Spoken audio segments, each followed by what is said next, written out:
Thank you, and hello and welcome everybody to this meeting of the Overview and Scrutiny Commission, 22nd of May. While I welcome everybody, I want to say a special welcome to Councillor Penfold, who's not here yet, but she is joining the Commission this year. And thank you in turn to Councillor Frost for serving on the Commission over the past 2 years and has now moved on. Also like to welcome Hannah Rosa, who's the new Parent Governor Representative who was appointed to the Commission and Education Skills and Growth Panel at full council earlier this month. I've received apologies from Councillor Forster. Are there any other apologies? No other apologies, Chair. Chair, just to say, as previously indicated, apologies, I have to leave at 7:15. Thank you. Councillor Webb will be late, so she passed her apologies. Thank you. Okay, thank you.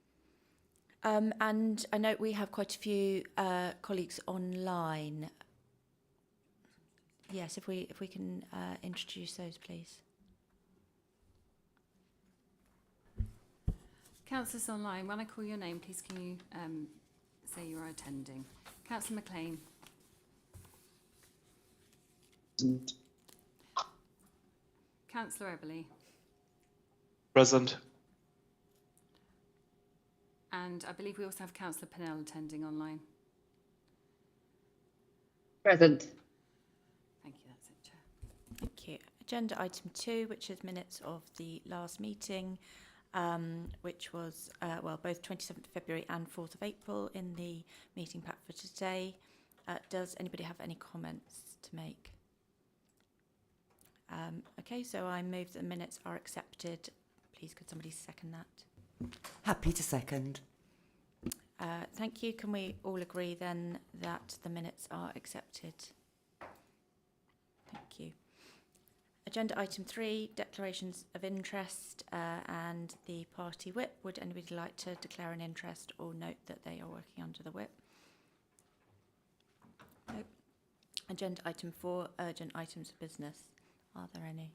Oh.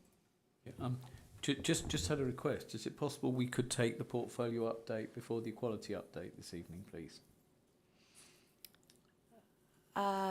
Yes. Councillor Purnell, are you? How does that work for your schedule? Unfortunately not, as I've got childcare issues from 7 o'clock. Okay, all So right. we'd really need to do it first, if possible. Okay. That's fine. Okay. Urgent items of business. There aren't any. No, Chair.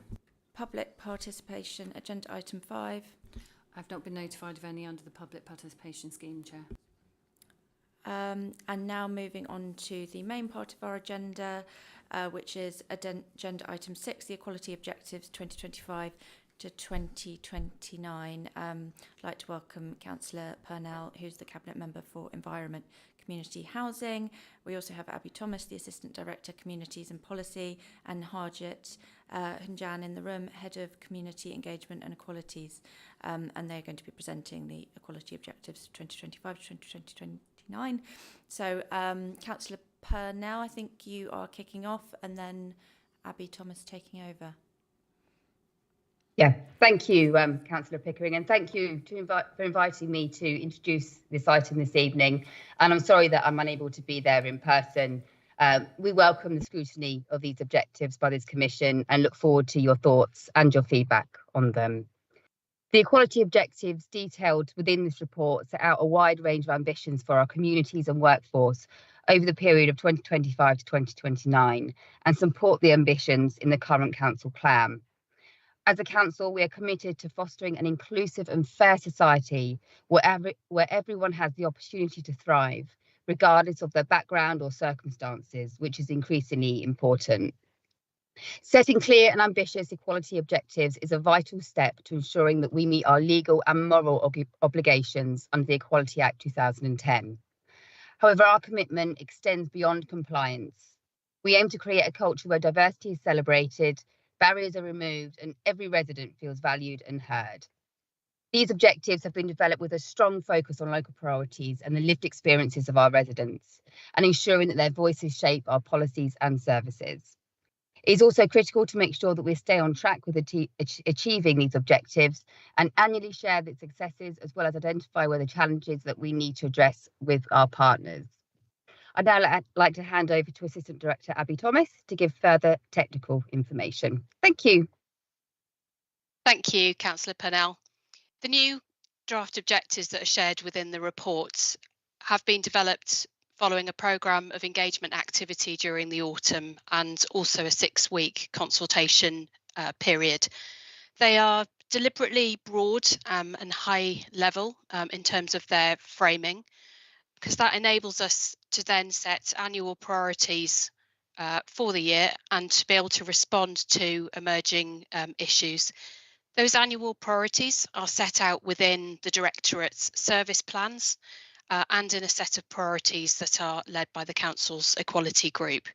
And we report annually on these through an annual report which is shared on the website, as well as quarterly monitoring, which is fed back to our Equality Group. Happy to pick up any questions, and we also have Harjit Hunjan, the Head of Community Engagement and Equalities, in the room, who can also support with questions. Thank you, Harjit. Is there anything you want to add at this stage, or we go straight to questions? Councillor Barnard. Thank you. I noted that there was a consultation period on this. Could you please share a little bit more about the level of feedback that we had and consultation responses from residents in the context of the population of the borough, and how that helped enrich the document, please?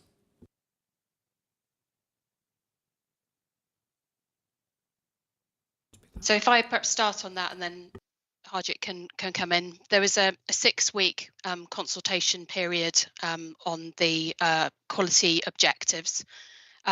Should say that formal consultation period followed on from a number of engagement workshops and sessions, which Harjit can provide some further detail on. So it's a second opportunity for communities and residents to have a say. And in terms of best practice, guidance from the LGA states that a consultation period should be between 6 and 12 weeks. There was a number of efforts in terms of our communications and to use different channels to promote the consultation. We received, as you can see within the report, just over 30 consultation responses. We obviously would have liked to have received more responses, but significant efforts were put in to promoting the consultation with our partners. And as you can see, one of the objectives is around engaging with communities and residents within the budget, and we will, through the delivery of the equality objectives, continue to ensure that we are listening to and actively engaging with residents through the 4 years of the delivery of the scheme, equality scheme. Thank Harjit, you. I don't know whether you want to pick up some more detail. Yes, thank you. Yes, as Abby said, we made a lot of efforts in terms of engaging with the residents, because obviously we're really committed to giving residents the voice to shape the equality objective. So there was a comprehensive communication plan, both internal, external communications. And as Abby said, the engagement actually started a lot earlier. So it actually started in August and September through some workshops. So there were workshops both for staff, because we know there are a lot of our staff that work directly with our residents, so that the feedback from a whole range of different directorates who deliver our services, but also our partners. So in some of the workshops, just an example, some of the groups that we engaged with were Stepping Stones, Health Watch, Promise Inclusion. There's a number of church groups, the Advocacy Group, Home Start. So there are a number of voluntary sector groups who directly engage with the public. We then also used our networks, where we know that these networks engage with the public and service users. So we've got a Disability and Access Advisory Panel, which has membership of councillors, but also Health Watch, Healthwatch and involved in other organisations. And also some other forums that are developing strategies. So the Carers Strategy Group, for example, which is composed of includes external partners, the Autism Strategy Group. We also asked our partners to promote the survey, so people like the ARC, Healthwatch, Involve, also through the migration team, through Integrated Care Board, so you know, housing association. So we actually did kind of make quite a big effort to get our partners to support this as well. The Interfaith Forum is another example. So in terms of the communication, also Forest Views. So Forest Views Extra, there was a message from leader of the council explaining the objectives and encouraging people to participate. So there were quite a lot of measures taken to engage with the residents. Thank you very much for that very full answer. Thank you. Thank you. I mean, it does sound like you did do a really full engagement programme, but yet pretty low responses, which why do you think that is, and how does that compare to previous years? Is it standard?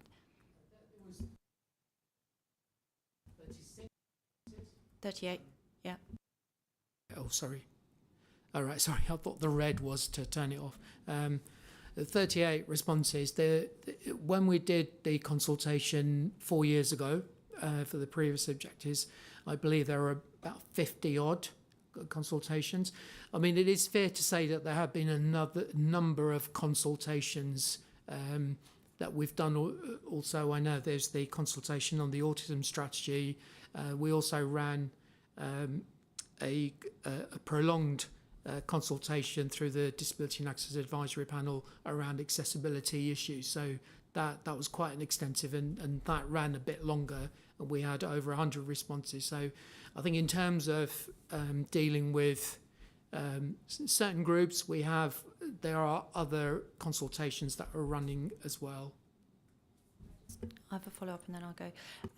So what happens next then? So you've got the 38 responses and there seem to be some sort of common themes in there.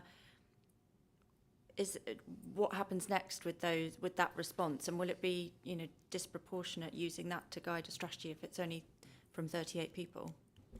No, I mean, we'll be looking at all the responses we've had, both internal, through our staff, through our networks, through the voluntary community sector groups, and it is we will use all of that feedback to look at our responses. So there were a low number of responses, and there were some common themes that we'd picked up before. I think in the main, even those low number of responses, there was 80% of people agreed with the objectives. So it is important to say that those are the higher level objectives. Underneath those objectives, they are some deliverables, how we will deliver each of those objectives. So they are broken further down. So they are underpinned by a number of other actions that we'll undertake. So Councillor Barnard, then Councillor Yeah. So I mean, you know, some good answers, and we can't make people respond, of course. So you know, I think it's good. But my question is, so if over the next sort of 2, 3, 4 years, some other strong themes start emerging in terms of how we should broaden this, presumably the mechanism exists to review this and, if necessary, bring forward updates, not just in terms of compliance, but actually in terms of, you know, additional information and maybe identifying additional needs in our community. So it's just seeking an understanding that that mechanism exists, which should give confidence in terms of taking this forward. Yes, absolutely. So we do have a corporate equalities group that the group then feeds, responds to, is accountable to the corporate management team. And we do review. There will be, as Abby pointed out, there's a constant monitoring. Annually, there's a constant monitoring as well. So we do quite a extensive report. We're required to do that anyway through the Equalities and Human Rights Commission, that we're supposed to respond, or we have to give an update on where we are meeting our equality objectives. But I think we go beyond that here. So we do get services to complete an annual report where they to measure them against where they are, progress made against the equality objectives, where they also identify emerging issues, themes, and all of that is considered by the equality group and reported back to CMT. And I think we will also report annually to Cabinet as well. Abby, I think you've got something to add. Thank you, Chair. Just in support of what Harjit was saying there and Councillor Barnard's question, there is sort of the ability, as Councillor Barnard said, to absolutely bring forward new priorities. The benefit of having high-level, broad objectives means that we can respond to emerging issues, issues that are raised by community groups, residents, our disability panel. So there is that flexibility. We can set annually our priorities, and they can evolve to meet community needs. Thank you. Councillor Eggleston, then we'll come online. Thank you, through you, Chair. As you mentioned, there was like a low response over the 6 weeks.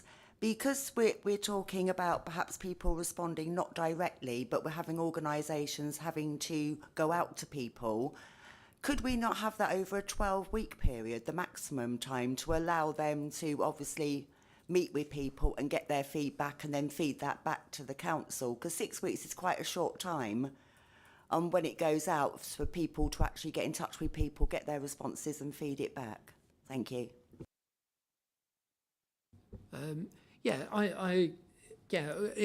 Abby said, we would like to have more responses. I mean, 6 weeks is the kind of the period that we've used previously to get those. But I think it's fair to say that what we do is we try to fit in with what our partners are doing already. So where our partners have already got the forums, where they've already got the events, where they've already got their forum meetings. So I'm not sure it would add that much more to give them another 6 weeks, because they're already engaged with and in touch with their service providers. You've got a follow-up. Councillor Eberle, please, online. Yeah. Abby, thank you. sorry, I'll just take Abby online and then over to you, Councillor Eberle. Okay. Yes, and through you, Chair, just to add that there was, of course, 12 weeks of engagement work between sort of August and Christmas. So the 6-week consultation came on top of the engagement workshops that took place through the autumn. It wasn't in isolation. Thank you. Sorry, Councillor Eberle, take 2. No worry. Thank you, Chair. Maybe an observation and or a bit of speculation, thesis. Is maybe the lack of response, and does that maybe link to the wide range of the questions which we have, the lack of definitions? If you look at the responses, you see that people appear to have very specific opinions on very specific matters. However, due to the fact that we have only a low number of responses, it's actually quite hard to establish a trend out of that. And I feel that we might have missed an opportunity with that consultation here, because obviously there are concerns which the residents voice in that consultation. However, they don't really link fully back to the questions asked. It's not a question, but a suggestion. Maybe we would take this in recommendations, because we are in the question section. Okay, no, thank you. The question arising out of that would be, has there been consideration of tightening up the survey going forward in the next iteration of it? And after action, basically, on the correlation between broadness of the question, number of responses, and the targeted aspect of these responses. Yeah, I mean, absolutely, we can look at that. I think it's fair to say also, with the workshops that were run with our partners, that's a fuller engagement. So those workshops were kind of an hour and a half, so they're a lot more detailed. So the responses from residents, although we did have a community engagement officer who also went out on the laptop to try and get responses. So we did offer that face-to-face as well. And the workshops, you know, they were like an hour structured workshops where we did give people opportunity to give a fuller response. And as Abby said, that they are broader to get a broader range, open, you know, some respects open questions to get a broader range of responses. But absolutely happy to take any feedback. Okay.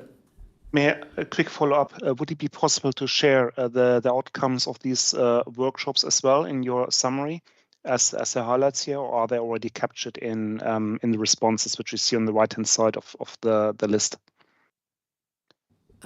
They are, all the responses were fed into the drafting of the original objectives. But they're not in the comments highlights, basically. They do not appear in the comments highlights of Annex B. Is that correct? No, they don't, no. Okay, no, thank you. Maybe next time. Okay. Councillor McLean.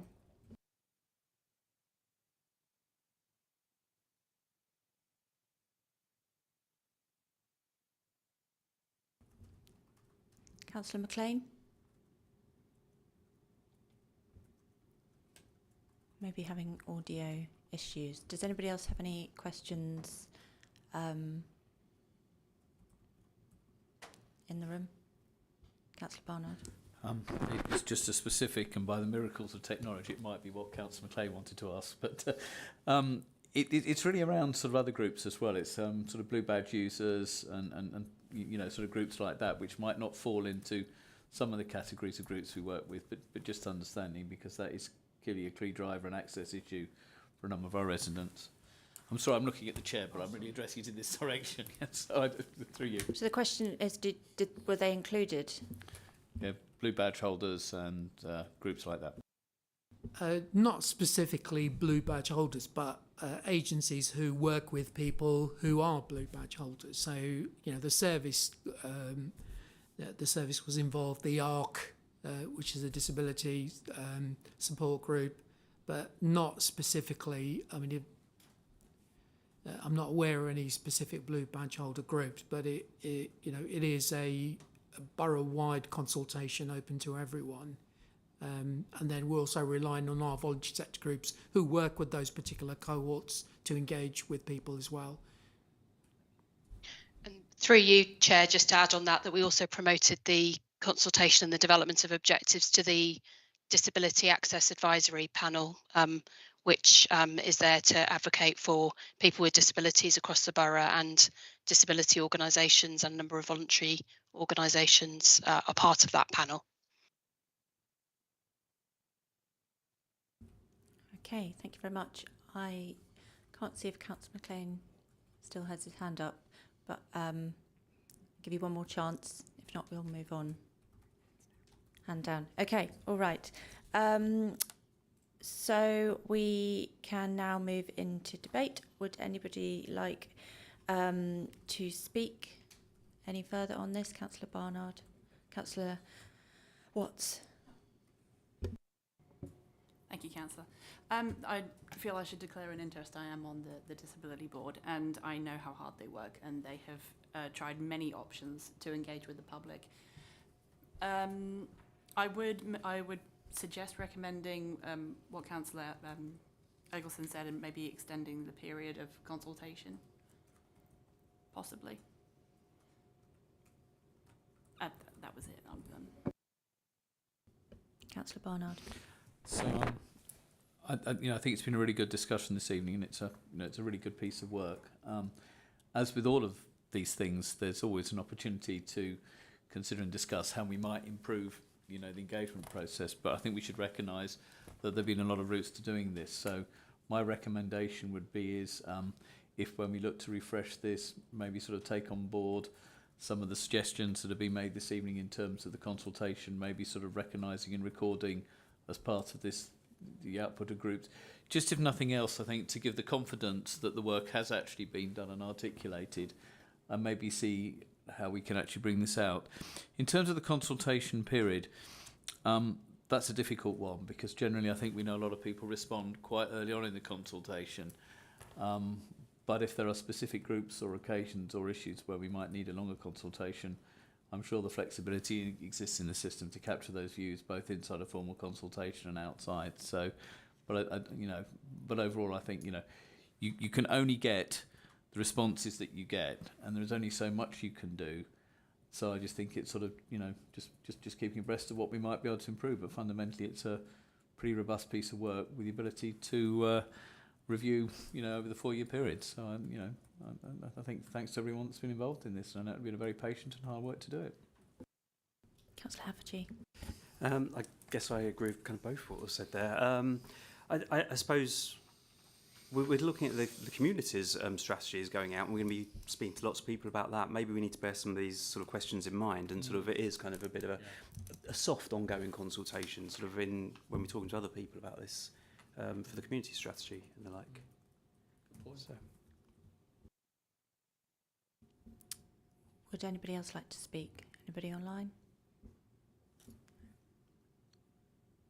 No. So could we revisit those 3 recommendations together and then perhaps take a vote on each? Yes, Chair. The recommendations I wrote down are to extend the period of consultation next time. They're slightly similar, aren't they? So the second one was when looking to refresh, take on the suggestions tonight, i.e. see how you can bring out the comments from partner organisations. And 3 was to bear in some of these questions that were raised tonight on other strategies, i.e. in consultations like the community strategy. Should we wrap 2 and 3 together? Is that? I think so. They are sort of all similar, if I'm honest. It's about bearing in mind the comments from tonight. If we can go away and work out a few of those, you're talking about extending the consultation, you're talking about making sure that other consultations are all interlinked better, maybe? Something around that? So I'd be happy if we sort of fold them in together in a common recommendation, because we're not specifying necessarily a specific extension of the consultation, but just sort of, refining and, further refining the engagement process. So I'd be happy to move a composite recommendation Marvellous, that let's covers do all that. these, if that makes life Would easier. somebody like to word it? second? Or do we...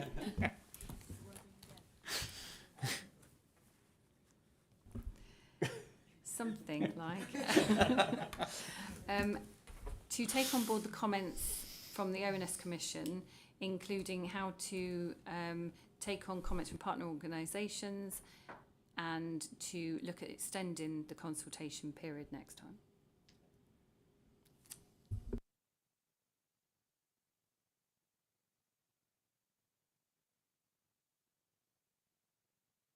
Are you happy for us to refine that wording? And thank you. Please could, are you, so Councillor Barnard, are you moving that composite recommendation? Please could someone second it? Thank you, Councillor Watts. Let's take a vote.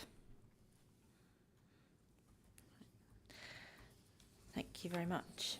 Thank you to the speakers. Thank you, Harjit. Thank you, Abby. Thank you, Councillor Pannell. Feel free to make a swift exit. Agenda item 7, we're going to welcome Councillor Roy Bailey. So please come and join us.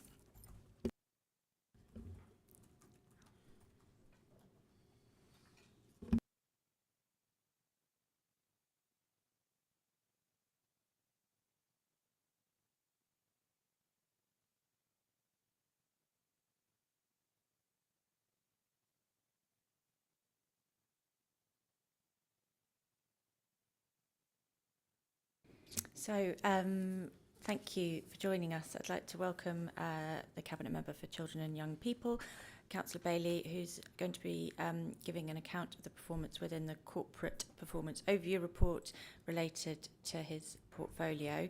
I'll just remind Commissioners, we do have a whole section on SEND later on in the agenda. So we want to make sure that we're covering all aspects of Councillor Bailey's portfolio in this session, while also focusing on that important issue. Councillor Bailey, over to you. Thank you very much, Chair, and thank you for the invitation tonight. I have prepared something that you might have expected, and bear with me as I read it out to make sure I capture everything that I've included.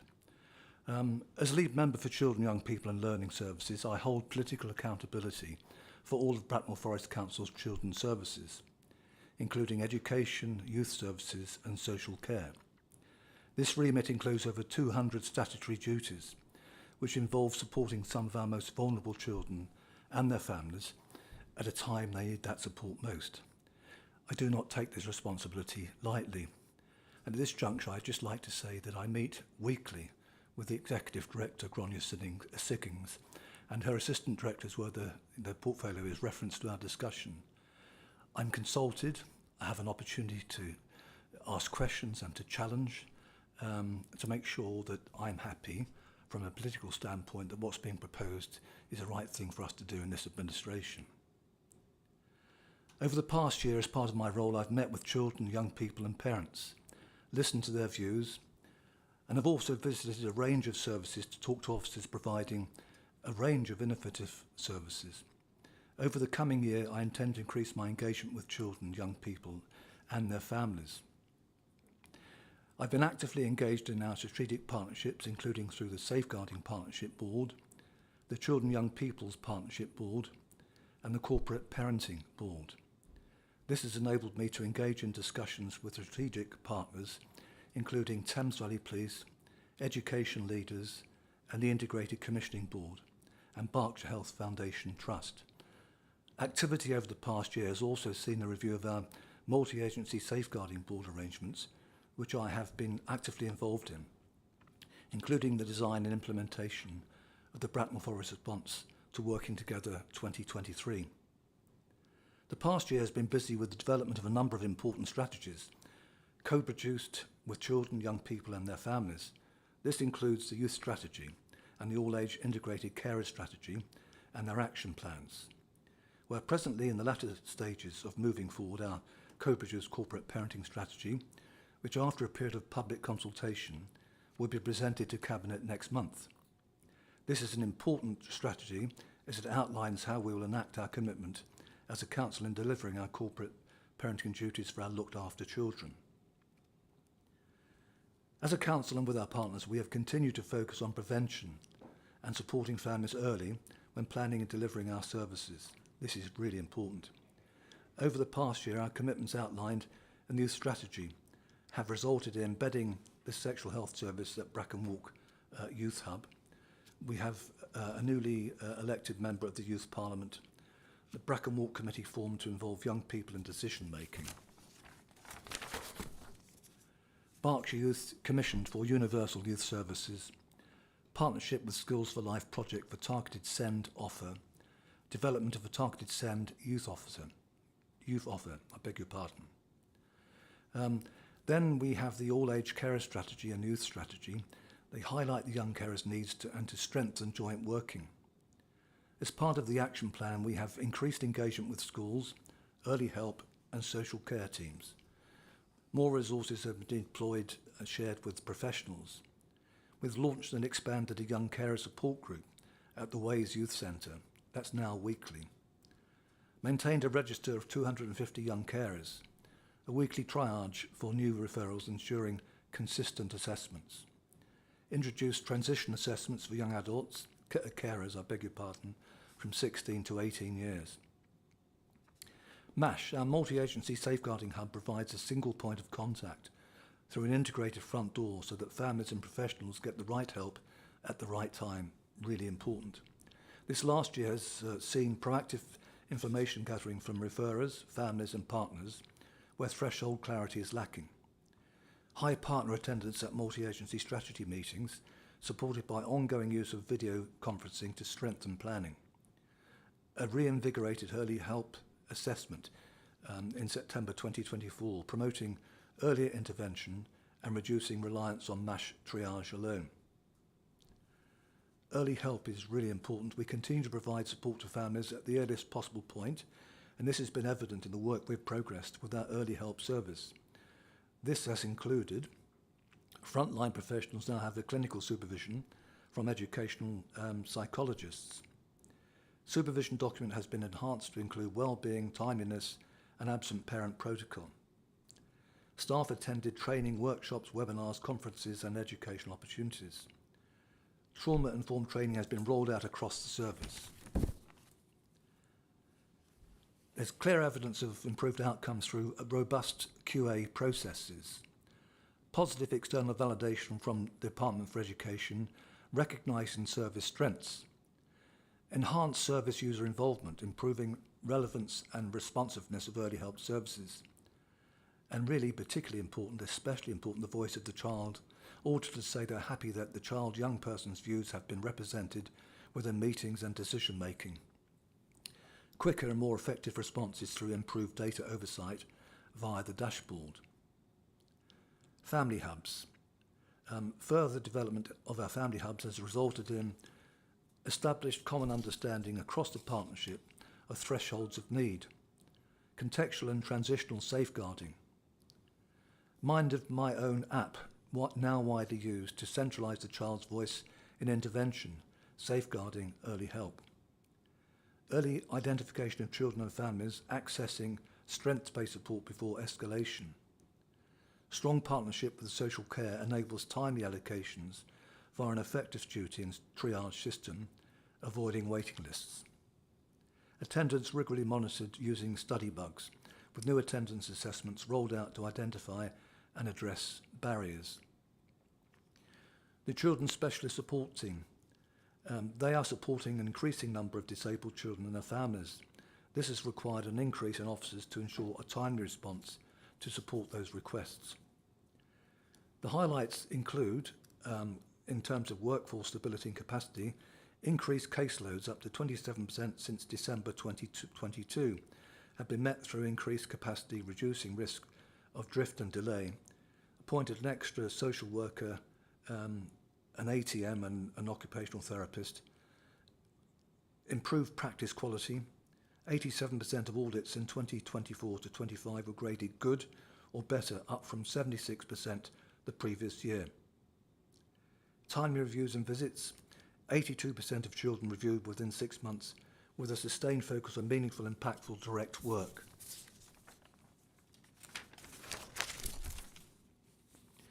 Better understanding of children's lived experience. 35 non-verbal children have had observational assessments completed day in the life of, ensuring their voices influence planning. Really important point. Child protection awareness. The rise in child protection numbers reflects robust recognition and response to safeguarding concerns, doubling child protection numbers from March to December 2024. Children in need. Providing support for children in need is one of our core vital services, and we are seeing a high level of complexity. The headlines include sustained intervention, stabilised children in need numbers with greater emphasis on sustained longer-term support where needed. And children's voice. 90% of children using Mind of My Own report positive home experiences. Over 1,000 interactions by December 2024, showing improved participation. SEND support. A dedicated social care officer role, improved coordination and access to specialist services for children in need, with SEND, leading to stronger, more responsive planning. Improved planning. 93% of SEND plans reviewed within timescales. Audits show stronger, more purposeful planning for children's needs. Child protection. Keeping children and young people safe is another critical function that we undertake and deliver with our partners. Over the past year, we have maintained strong timelines, with 99.1% of child protection plans reviewed within timescales, ensuring regular oversight and scrutiny. Effective child protection planning supported most children to step down to Child in Need, or SIN, the acronym, allowing a graduated reduction of support services. Very few children remain on child protection plans for more than 2 years, with cases linked to ongoing care proceedings. Children looked after and care leavers. The corporate parenting strategy and action plan has been developed in line with the improvement plan for children looked after and care leavers, and also feedback including the Ofsted inspectors in November 2023. Developments and activity include ongoing compliance monitoring via live data dashboards and management reviews, with bespoke action planning as needed. Continuous quality assurance through audits, sampling, direct engagement with children, and CLA reviews. The head of Life Chances and Assistant Director undertook visits to some newly looked after children to better understand their experiences, with strengthened placement stability through the implementation of entry to care panel and monthly placement monitoring. We've improved in placement stability rates with a notable decrease in number of children experiencing 3 or more moves. Councillor Bailey, if you don't mind, I'm conscious that Councillor Barnard has to go in just a few minutes. Okay, I can draw it quickly then. I would have talked more about care leavers, what we're doing with them, developments in SEND, and also one other thing, 2 things I was going to mention. The Youth Justice Hub, I opened the newly rated good with outstanding parts of the Bracknell Forest Youth Justice Hub. We've got some great work being done there, and we're an exemplar. The national chair of that Youth Justice Hub came down. I spoke with him at length. He was really pleased with what the work we'd been doing. So congratulations to everyone there. Finally, my last thing is I chair the Community Learning Management Board at the Open Learning Centre, and there's lots of stuff going on there in terms of learning across the sector. I'll stop there. I'll briefly. Thank you. Maybe we'll pick up a bit more on questions. I know that Councillor Barnard wanted to get a question in before he had to go. So thank you, Councillor Bailey. No, thank you very much, Chair, and thank you, Councillor Bailey, because I recognise as a former portfolio the complexity of the brief and you know all the work that goes on. So my first question actually relates to SEND, and it's really that the Cabinet approved an ambitious SEND priority action plan this week. When will families see a difference based on its implementation? It's not going to happen overnight, as everyone here well knows, but we are thoroughly determined to make a difference as soon as we can. There'll be communication going out very soon in terms of the plan that we put together, the new independently chaired strategic SEND partnership board, and I'm confident with the work that's going on, and also in terms of political oversight, which is where my responsibility effectively remains, and that is to ensure that I hold the officers to account, which is going to be done through regular meetings. I'm also meeting with the chair of the ICB or director of the ICB from the Health Authority to make sure the 2 partnership bodies come together more than they have done previously. So that's a real effort going in to all of that. So I can't give you a direct answer. I would hope that it's not going to be weeks, but I would hope that there will be a discernible difference within, say, 6 months. Can I just ask a supplementary, because there's been a lot of discussion in various forums about the the aftermath of this inspection. Have you identified as a risk the ability of Bracknell Forest Council to provide the places for children with SEND places? Because if parents and children are going to see an improvement, the number one thing is whether it's an SEND EHCP plan or whether it's supporting schools, they want to expect and see a place. And I guess we all have concerns right across this council that with the current hold on the new special school, that this could be a huge risk to delivery, because ultimately the only way that we're going to deliver for families will be if we have those school places. Yes, thank you. That is a risk, and it's being managed. The specialist provision is absolutely pivotal to all of this, and without it we're going nowhere. So there are plans afoot, comprehensive plans, just in case the autism school doesn't come forward in the time scale that we had hoped. So it's not forlorn. We will have the specialist provision available. Just like to welcome Councillor Mackenzie Boyle online. We've now moved to questions. Councillor Mackenzie Boyle. So and apologies, I have to leave now, but thank you, Councillor Bailey, for answering my question.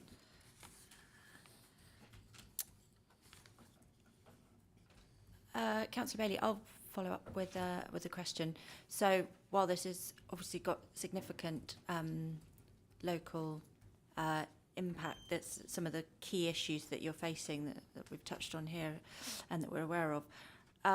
It is a bigger national issue that is facing your peers up and down the country. What kind of forum, engagement, knowledge sharing do you have with people in your portfolio role where it's going well, where improvements have been made? What lessons can we learn, and how does that work?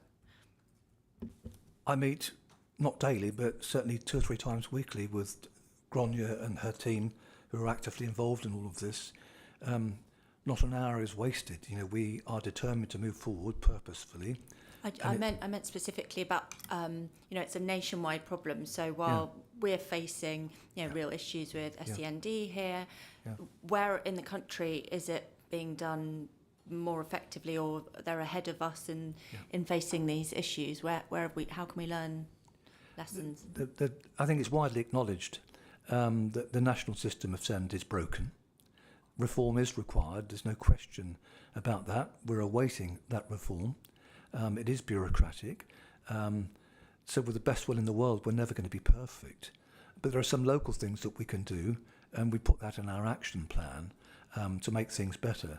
So we can't just wait on the off chance suddenly the school's going to be magicked up. We have to prepare, and we are preparing. But it is a national problem, you're quite right, and we're waiting. Every other local authority in the country has similar challenges. I suppose I'm still kind of going to press on my question. Is there engagement with other local authorities up and down the country who are facing exactly the same problems? They might be 100 miles away, but they've got the same problems, that we can share and learn from each other or campaign together or whatever? Because if not, then that will certainly form a recommendation. Yes, I have been through the LGA, and I've been speaking on a regular basis twice a week with my opposite number in Rotherham, who in 2022 had a critical report like ours. And a few months ago, they had a good report. So what we're doing is sharing best practice. She's kept me in touch with what they are doing, what they did, the challenges they faced, how they confronted them, and just general ways of working as a political person with the officers, some really good purposeful suggestions. And that's been invaluable. And I brought some of that best practice back, and without any hesitation, Grania has accepted all of it. I'm delighted to report that. So I honestly feel, you might expect me to say this, but I honestly feel that we are making progress. It's happening, and I'm pleased about that. Councillor Watts. Oh, yeah. Sorry, sorry, but another follow-up question on that topic. If we are not receiving any communication or engagement from DofE, if they are not going to provide the funding, surely it would be better if we ask them to declare that so that we can move on and possibly look at new resources or new avenues, rather than waiting. Is this specifically for the school? Specifically for the school. We are pressing, as you might imagine, virtually daily on that. I know Grania and her team are. Dwayne is. I am through Peter Swallow, our MP. But I'm advised the school is one of those schools that was promised without any funding being available. So there is a big review.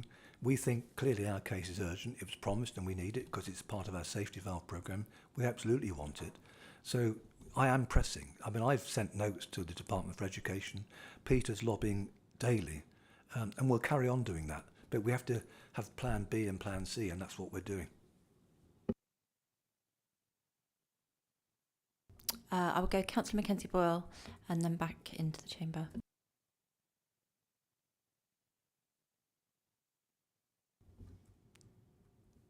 Councillor Mackenzie Boyle. Sorry. Yeah, my laptop is very slow this evening.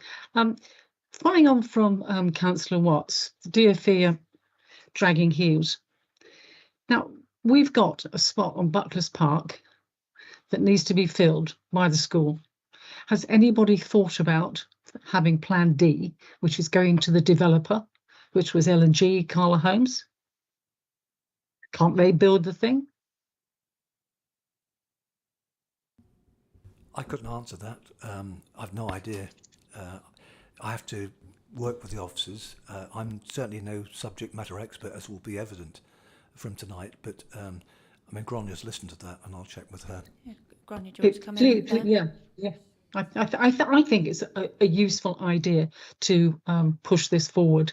I mean, if there's a spot there, there's a place there that was going to be the CFE school, and I believe that Carla or L&G at the time was going to build it. Well, let's get on and build this school now. So as Councillor Bailey indicated, we are looking at Plan B, C and D. And in effect, today we have advanced moving forward feasibility study on the site to look at then what the options are for build, so ahead of other activities. So just to reassure, in addition to looking at capacity within other school sites and other opportunities for build, if indeed it doesn't progress, we are advancing plans in the background. Thank you very much. Councillor Pressland.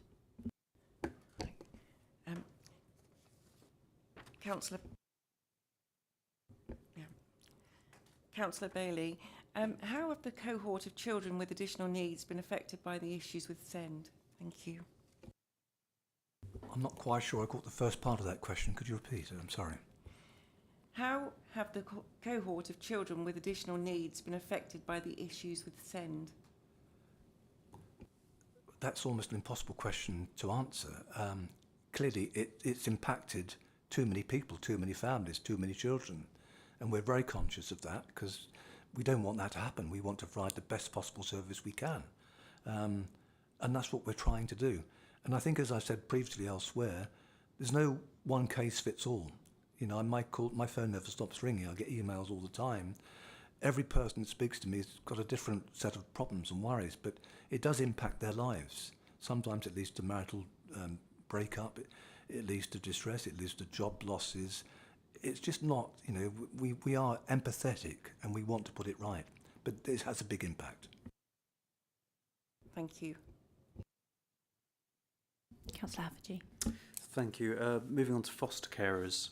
So nationally, there are challenges recruiting foster carers.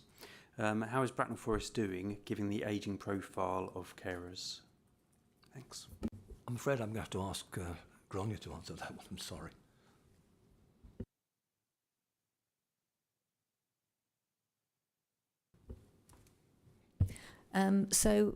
So we recognise this as an issue. We've been doing an awful lot of work over quite a period of time now to actually understand the profile of foster carers and why nationally there has been a reduction in foster carers available to support our looked after children. The independent foster agencies are more successful than recruiting foster carers than we are. And as part of a National Department for Education project, we in Bracknell Forest are leading a South East local authority fostering hub, which is aimed to compete with the private foster independent foster agencies, with view to looking at some of the methodologies that they use in order to hook and then progress activity with those foster carers, respond, agile, etc. So we're learning from each other, and we're also learning from the other foster care fostering hub pilots nationally, because it's something we recognise that we can't do on our own. Thanks. Okay, I just thank you, Grania, and thank you for that answer to the question. I think now we'll leave the answers to Councillor Bailey. If you can't, if you don't have the full detail, then please write to the Commissioner rather than calling Grania back and forward. Councillor Eggleston. Thank you. Through you, Chair. Councillor Bailey, how successful are we being in delivering outreach youth work to those who don't want to attend youth centres? There are plans in place, but we need to do more. I mean, I'm not going to beat about the bush. We need to do more because it is a problem, and I'm particularly focused on NEETs. That's an area of great concern to all of us here as councillors. So a big effort is being put into all of that, but we're not there yet. There's a strategy, youth strategy, that's been in place, and part of that is to deal with these young people that are not in employment, education, or training. So we are looking closely at all of that. It's a problem. Thank you. I just, in something you said in your opening remarks, and I hope I followed it right, you highlighted the importance of the voice of the child in this, and I think you said it was coming through meetings and decision making. I'm just wondering a bit more information about how that works and how, you know, what kind of meetings are an appropriate or most useful way to get the voice of the child really effectively through, because it sounds quite a formal way to get something from children. There's a formal way and an informal way. It is important, and I don't have in front of me the whole panoply of strategies that we're deploying on that. I do know is, because I hear it said every day, that without that voice we're going nowhere. And that's the same with SEND. We need to listen to the kids involved. Clearly we listen to the parents, the carers and the families, but also the children that are directly affected by this. So there's more work that we need to do. It's part of the strategy as we go forward. We haven't got it right completely. We need to be branch out a bit to do more innovative things so we do capture that. There's no one straight bureaucratic formulaic way of doing it. We just need to be manoeuvrable, flexible in reaching out. Councillor Eggleston. Thank you. Through you, Chair. Councillor Bailey, my question is regarding the transition from children's social care needs to adult social care.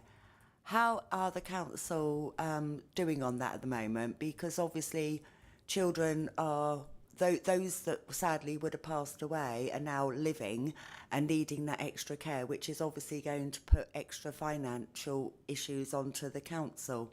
So I'm just wondering how that is going and what is forward thinking on that, please. Before I come to that, I can just go back to what Councillor Pickering asked. I forgot to mention that I sit, there's a group called SILSIP, Say It Loud and Say It Proud, and they're all children in care for whom we have responsibility. I meet with them as regularly as I can, and they inform lots of our policies, and we listen to them. It's not patronising, pompous, condescending.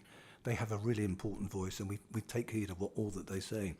In terms of care, the transition, I mean, when I last looked around Kennel Lane, they're doing some excellent work there, and in that transition, because it is important, you know, from being looked after, being in a situation, then suddenly they're going to have more responsibility themselves. So I've seen what Kennel Lane is doing. I think I need to take advice from Grania about that, but I know that there are plans definitely in place, and I've seen it happening at Kennel Lane. Wasn't sort of thinking more sort of about the school effect, but more sort of like the actual help and the social care needs, such as carers, etc., that a young child might need, and then he's going to go up into the adult world of social care, perhaps without the parents, etc., being able to give that support. I don't know if I'm going to have to come back to you on that. I'm really sorry.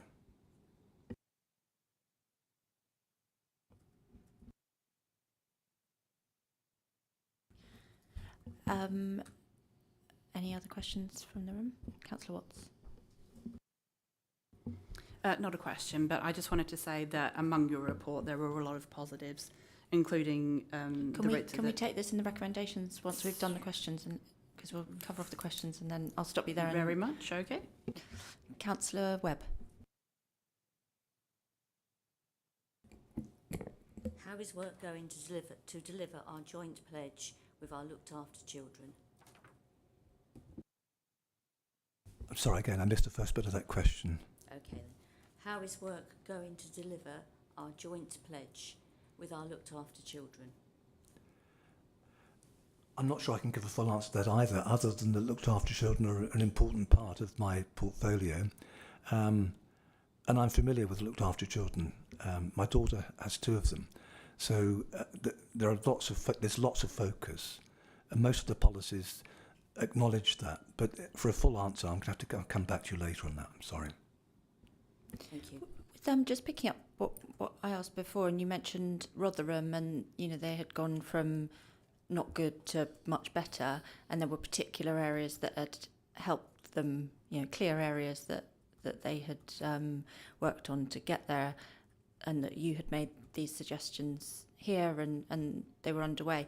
Have we got sight of what those things are, and would it be possible to share them so that we can track them with you?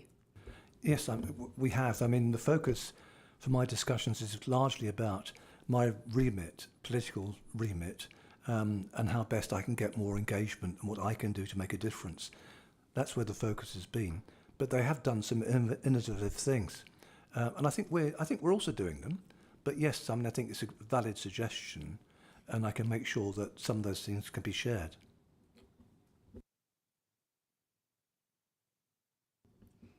Anybody else?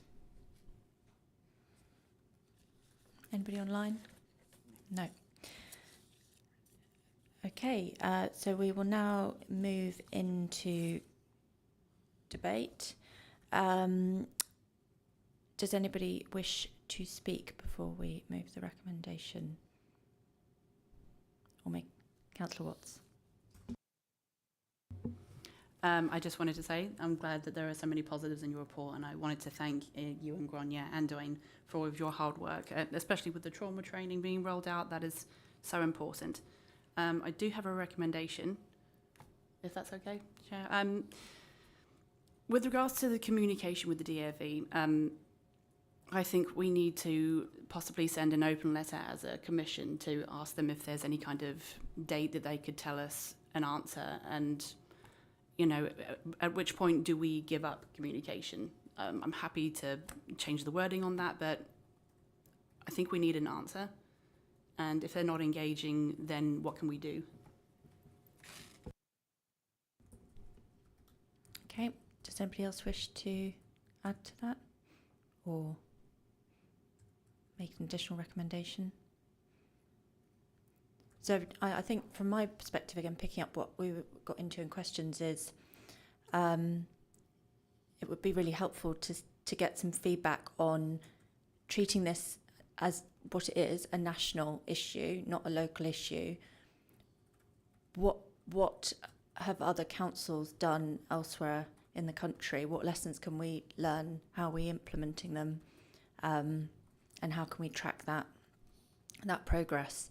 Because there must be a way to capture the same problem and how it's being treated with, you know, innovative ideas and methods here. We can learn from other people, vice versa, because we've all got to treat this as the nationwide issues that they are. And I suppose I'm specifically talking about the send issues, but more broadly across your portfolio, if there are these huge sort of what sounds like a sort of tidal wave of issues here, we've got to learn from others who are doing better, and hopefully we can then help in the same way to other councils. Do you need me to tighten that up a bit? Chair, so I've got two recommendations. One is for the Commission to write an open letter to request a date for the start of the specialist school or autism school, specialist school. And the second one is to request feedback. Is that from the DfE or who was this directed to? I wasn't quite sure. Councillor Bailey. So request feedback from Councillor Bailey or the Cabinet, it's up to you, on what other councils have done and how we can learn from them, how they have implemented and tracked progress on SEND, specifically, SEND issues. Councillor Mackenzie Boyle. Thank you, Chair. Can I add into that, Officer? Can we add into that one of the areas that we need to explore is to work with the developers to ensure that Buckless Park actually gets off the ground? And that, I'm sorry about that pun, but can we have that as an alternative, another way of working? I don't think we can lose sight of it.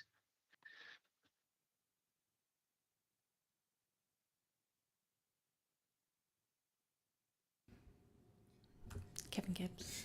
Chair, it might be helpful. Obviously, we have a scrutiny panel under Councillor Watts already engaging with Councillor Bailey. So maybe Councillor Watts can have that conversation with Councillor Bailey about those lessons from other places, and then bring that forward at a future commission to update in terms of how those lessons are being tracked.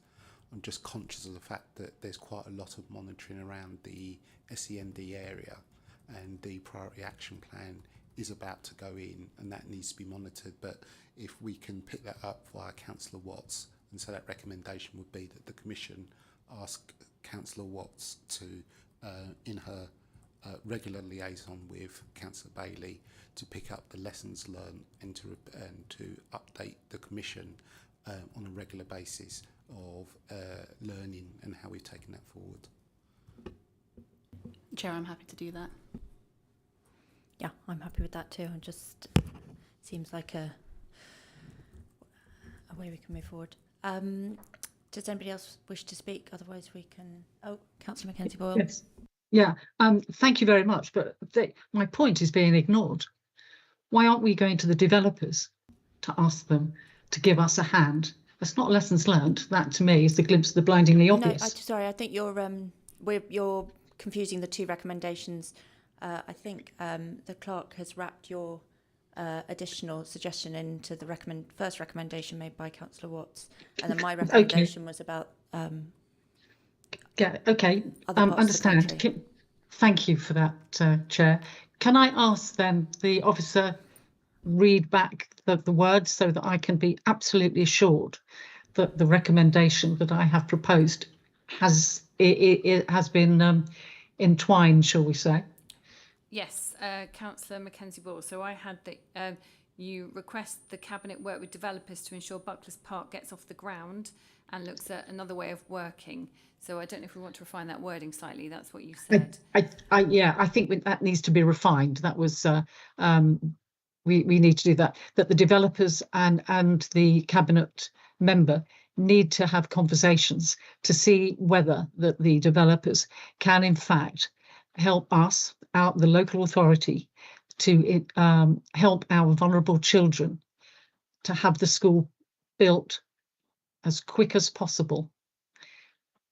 They are obviously, it's their land. They can go away and come back with some sort of proposition that I'm sure that the Cabinet member will take on board. I'm just going to ask the Statutory Scrutiny Officer to come in, and then we'll go back round. Please. Thank you, Chair. Just to, I think there's two recommendations that are being put forward. There's one which is for the Commission itself to write to the DfE in terms of asking for progress, and I think Councillor Mackenzie Boyle is making a second recommendation to the Cabinet member in terms of working with the developer to bring forward the school more quickly. So I think if we're articulating those two, hopefully that covers those two recommendations. So I think we have three recommendations that we're taking forward. Thank you very much indeed, Kevin. Thank you. Okay, thank you. So the first recommendation, Councillor Watts, that the Commission write to the Department of Education and ask them to set out some kind of steadfast time frame from which we can expect at least an answer or more detail. You're moving this recommendation. Please, can I have a seconder? Yes, happy to move. Ayun Hafji, happy to second. Thank you very much. And let's take a vote on that one. Thank you. Councillor Mackenzie Boyle's recommendation that the Cabinet member to have conversations with the developers to help our vulnerable children to build the specialist school as soon as possible. Yeah, I'm happy That's to pretty second, much it. I'm happy to second that, Councillor Mackenzie Boyle. And should we take a vote? Oh, okay. Okay. Well, would somebody like to propose that then? And I will second it. I'll propose it. Yeah. Councillor Hafferty will propose it, and I will second it. And should we take a vote? Thank you. Thank you, Councillor Hafferty. Thank you, Chair. And then my recommendation, which is that Councillor Watts, as we've said, talks to Councillor Bailey and finds out a bit more about what other councils are doing elsewhere in the country. Can I have a seconder? Thank you very much, Councillor Pressland. And can we take a vote on that, please? Thank you. Thank you very much, Councillor Bailey, for your time, and Grania for your input and for answering our questions so openly, and for your presentation. And I think we're going to get some slides as well. Yes, to review. So thank you, and please feel free to. Okay. Agenda item number 9, the Overview Scrutiny Report. So I am going to introduce the second annual report for this Overview Scrutiny Commission.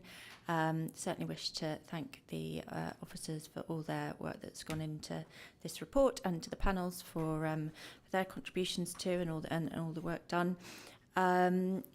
All the chairs have seen this report, but we now need to send it to the council. Does anybody have any questions about the content of the report or how it's put together? Councillor Havergy. It's a minor one. It's a minor typo more than anything. On page 34 of the full report, we've got a total activity overview by key borough priorities. The words in one of the priorities looks wrong. I'm assuming that's the green. It should be green. The leftmost one, that's the green one, the picture of a hand holding a leaf. I'm assuming that should be green rather than engaged and healthy communities. You've got 2 engaged and healthy communities there. Which page? Sorry. So that's on, page 34 of the full report, or 10 of just that report. Okay, we'll note that. And do we need it as a recommendation, or we're just going to amend? Yes. I assume it is the green one is the 2 hours one. Yes.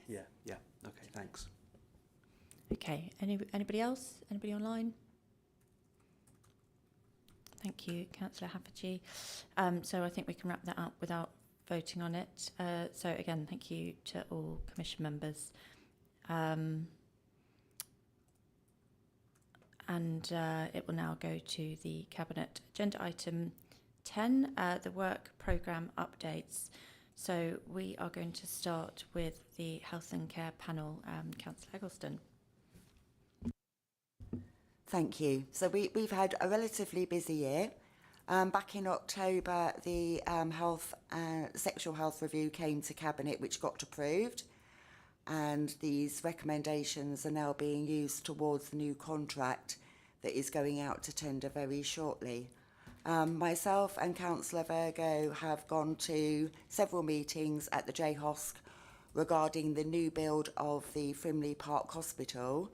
We're still waiting at this moment for a location where it's actually going to be, but we are hoping that we'll be able to move this forward fairly shortly. We've had regular meetings with Councillor Wright for health.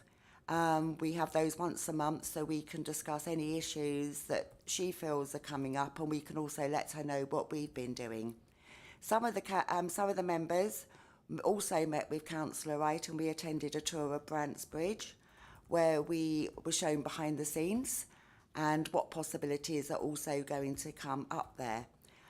We had a meeting back in May, beginning of May. That was when Ringmead came back to us, and we're very pleased to say they are really improving and they're ready for their next CQC when, as soon as someone can come in, they believe everything now is up to date.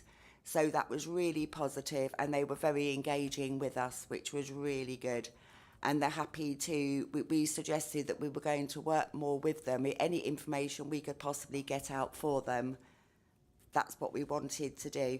We also did an online review of Berkshire Healthcare Foundation Trust. They asked us to look at their quality work.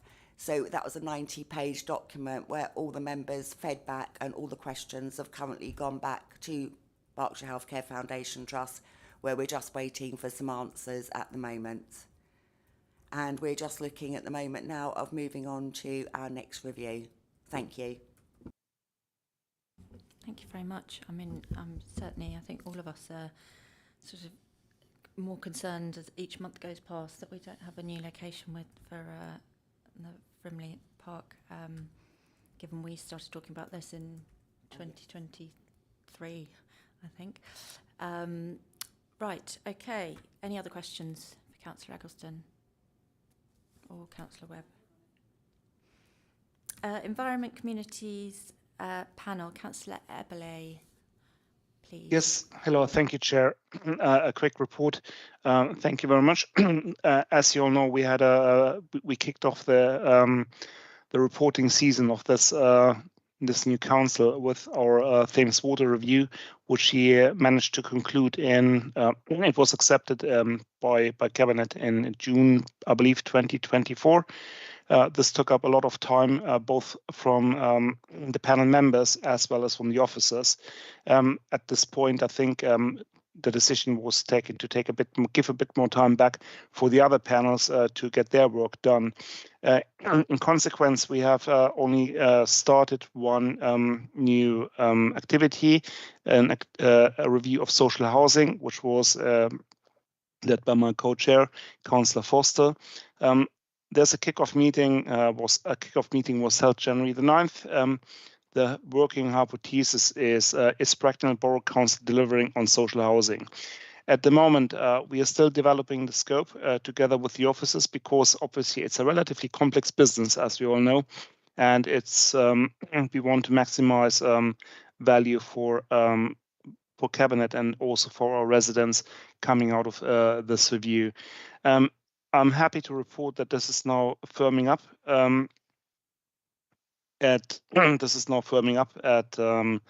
And should be ready for further disclosure or further discussion with our panel in, I think, early July.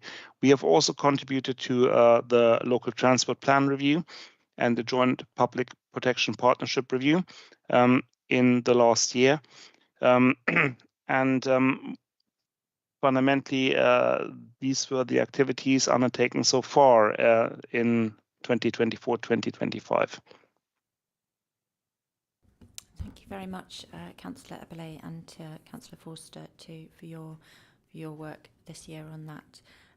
Finally, any questions? No questions here or online. The Education, Skills and Growth panel, Councillor Watts. The Chair, please provide an update. Thank you, Chair. On May 12th, 2025, the Education, Skills and Growth Overview and Scrutiny Panel reviewed the SEND priority action and interviewed witnesses following the Council's recent SEND inspection. The panel concluded the following recommendations, which were fed back into the Cabinet SEND Priority Action Plan report. 1, to note the Education, Skills and Growth panel will be making a recommendation to the Overview and Scrutiny Commission to carry out a scrutiny review into the communications and engagement strand of the SEND improvement journey, with a view to building confidence and trust in all the stakeholders. 2, that the Cabinet Member for Children and Young People undertake within a month the production of a Children and Young People's version of the Priority Action Plan and make sure that it is accessible for all. And 3, that the panel endorses the setting up of a cross-party Cabinet Member Advisory Panel for SEND. Our panel noted the proposed terms of reference that gave clear distinction between the remit of the Advisory Panel and the Council's scrutiny function. Thank you very much. Thank you. Important work. Any questions for Councillor Watts? No. Okay. Well, thank you everybody for attending, and thank you to those online for attending, and we can now close this meeting.